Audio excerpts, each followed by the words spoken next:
Angus and I are back to talk about psychoanalytic theory. This time, let's talk about Erickson.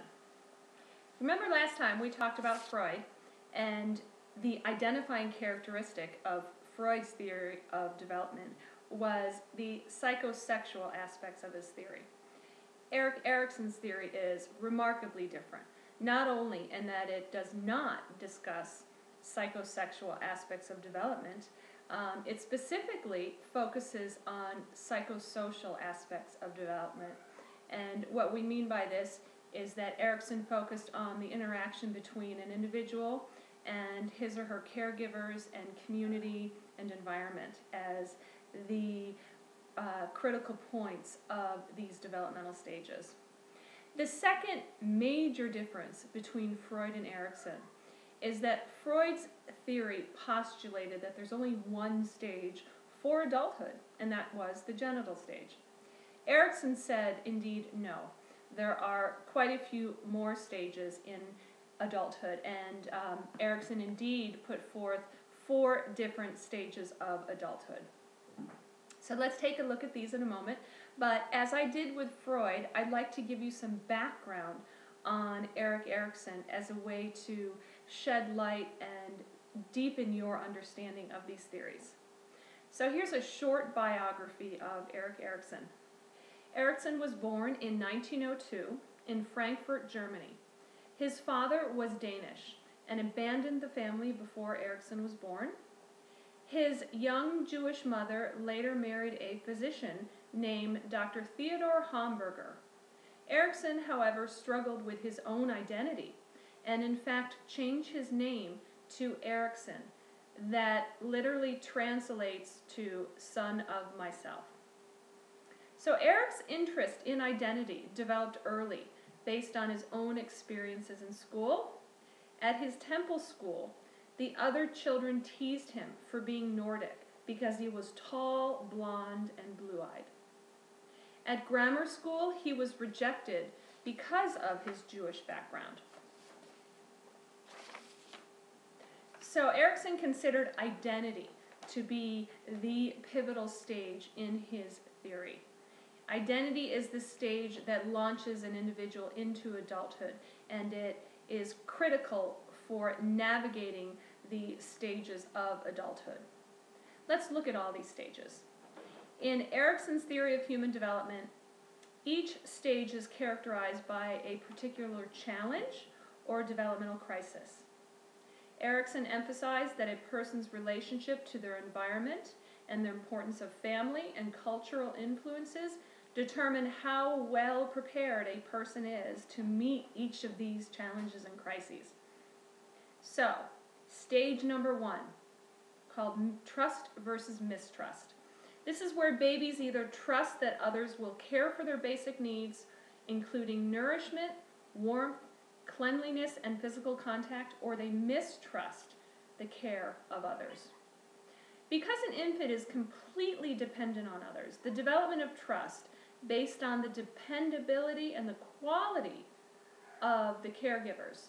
Caregivers who are not consistent, who are not available emotionally, who reject a child, contribute to feelings of mistrust in the children that they care for. Failure to develop trust will result in a fear and a belief. Angus, teaching assistant. A fear and a belief that the world is inconsistent, unsafe, and unpredictable. The second stage, Angus, is autonomy versus shame and doubt. Children either become self-sufficient in many activities, including toileting, feeding, walking, exploring, and talking, or they doubt their own activities. Like Freud, Erikson believed that toilet training was an important part of this process. However, his reasoning was very different. Erikson believed that learning to control one's body leads to feeling of control and independence and autonomy, and it was not a sensual pleasure. Other important events at this stage include gaining more control over food choices, toy preferences, clothing selection, and general choices in everyday life. Children who successfully complete this stage feel secure and confident, while those who do not are left with a sense of inadequacy and self-doubt. The third stage is called initiative versus guilt. Here, children want to undertake many adult-like activities, such as baking a cake themselves, making cookies themselves, or they fear the limits set by parents and they feel guilty. So during these preschool years, children begin to assert their power and control over the world through social interaction. Children who are successful at this stage feel capable and become leaders. The fourth stage is called industry versus inferiority. This is where children learn to be competent, productive, and mastering new skills, and if they don't, they feel inferior or unable to do anything well. This is where we see a child's social circle expanding even more. They start to make more friends, their social world gets a little bit bigger. And so through social interactions, children begin to develop a sense of pride in their accomplishments and their abilities. So here they're joining sports teams, they're taking swimming lessons, or they're taking cheerleading classes. So they're with larger groups of people exploring their abilities. And children who are encouraged and praised by parents and teachers develop a feeling of competence and belief in their skills.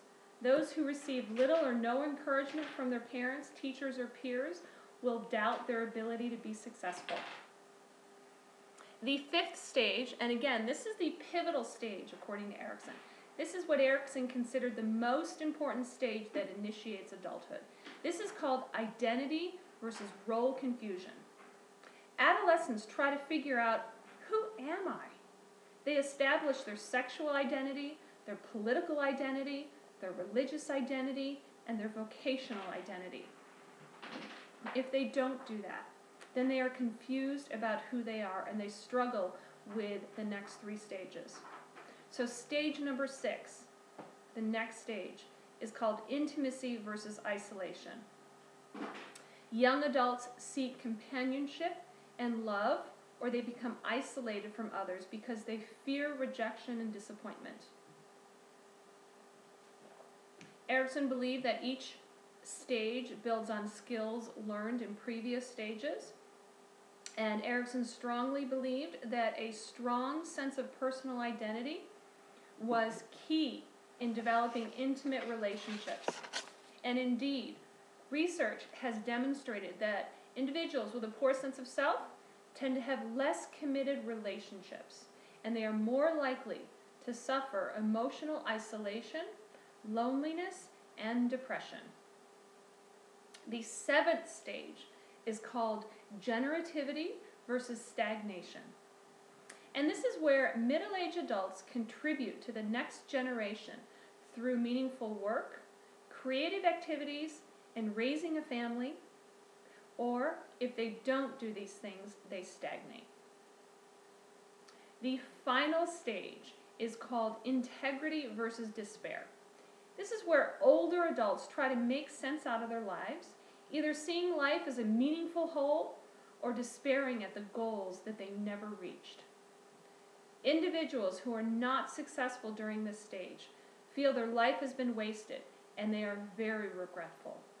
These people are left with a feeling of bitterness and despair. Those who feel proud of their accomplishments feel a sense of integrity.